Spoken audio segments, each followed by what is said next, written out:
שלום. זאת חזרה וסיכום של מה שדיברנו במפגש הראשון של שיעורי השחמט. התחלנו בעמדה הבסיסית שבה עמדת המוצא של הכלים כשמתחילים לשחק. דיברנו על זה שהלוח מסודר ככה שתמיד המשבצת הלבנה נמצאת בצד ימין, וככה הכלים מסודרים צריח, פרש, רץ, מלך, מלכה, רץ, פרש וצריח. בשורה השנייה שורת רגלים. המלך הלבן תמיד נמצא על המשבצת השחורה, והמלך השחור תמיד נמצא על המשבצת הלבנה. ככה קל לזכור את הצורה שבה הכלים מסודרים.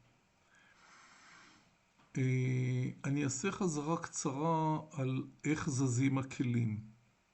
הנה איך זז המלך. המלך יכול לזוז לכל הכיוונים משבצת אחת בלבד. הוא יכול להגיע לפה, לפה, לפה וכן הלאה. כרגע המלך נמצא על משבצת ה5. אם אתם זוכרים, אנחנו דיברנו על זה שזה טור א', וזאת שורה 1, 2, 3, 4, 5, 6, 7 ו-8. המלך נמצא ב-ה5, א', ב', ג', ד', ה', ה5.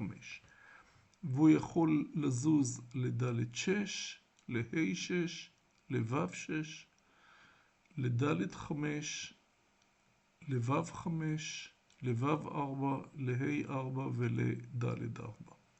זה המלך. המלכה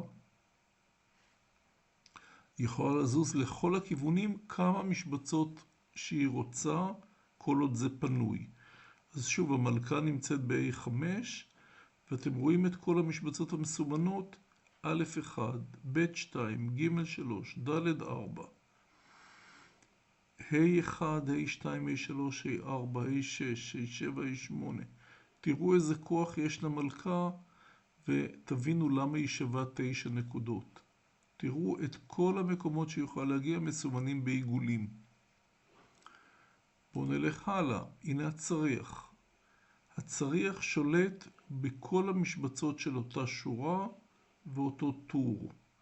אתם רואים, הוא נמצא בשורה 5, ואם היא פנויה הוא יכול להגיע לכל אחת מהנקודות בשורה. ואם הטור פנוי הוא יוכל להגיע לכל המשבצות בטור, לכן הוא שווה 5 נקודות. אם אנחנו הולכים לכלי הבא, הפרש, שימו לב לתנועה המשונה של הפרש. הוא יכול ללכת אחד ישר ואחד ימינה או שמאלה. הוא יכול ללכת אחד ישר ולמעלה ולמטה.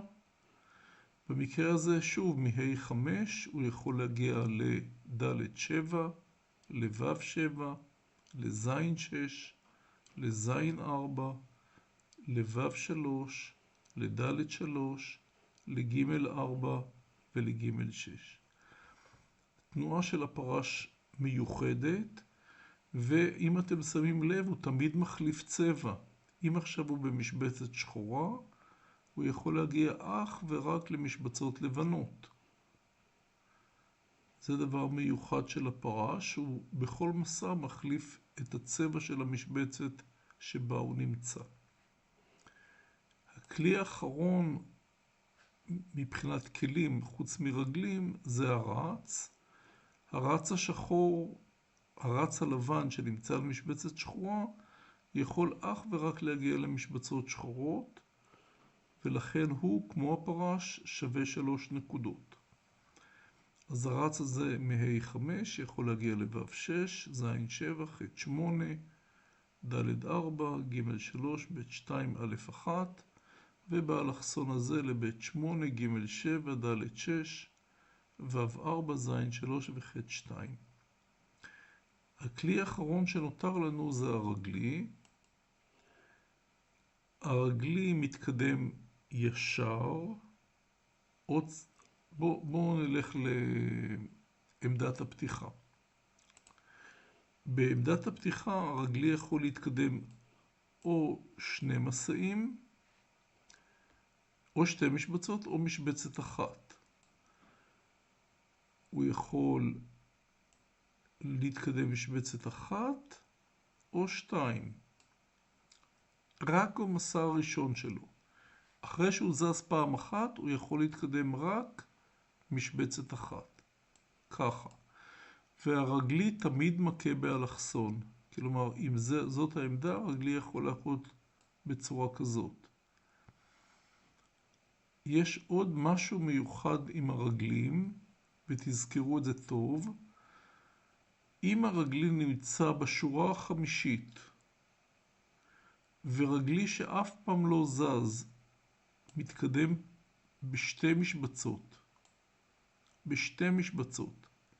לכאורה רגלי לא יכול להכות אותו כי הוא לא נמצא במשבצת ג' 6 או ה' 6. אבל יש הכאה מיוחדת שנקראת דרך הילוכו, ובצורה כזאת רגלי מכה. זה הכאה דרך הילוכו. אנחנו נלמד את זה בצורה מסודרת בפעמים הבאות, אבל מכיוון שרציתי לעשות את זה בצורה מסודרת, אז לימדתי גם את הנושא הזה של הכאה דרך הילוכו. שוב, זאת העמדה, ואני יכול להכות בצורה כזאת אם זה תורי. וכאן זה הדגמה של הכאה דרך הילוכו. אם אני בזין 2 ופעם ראשונה זז, הרגלי יכול להכות אותי, וזה למעשה הכל. עכשיו אני מציג בפניכם עמדה, ואנחנו עוד מעט נלמד איך אנחנו רושמים את העמדה הזאת. אז עד לכאן זה סיכום השיעור שעשינו במפגש הראשון.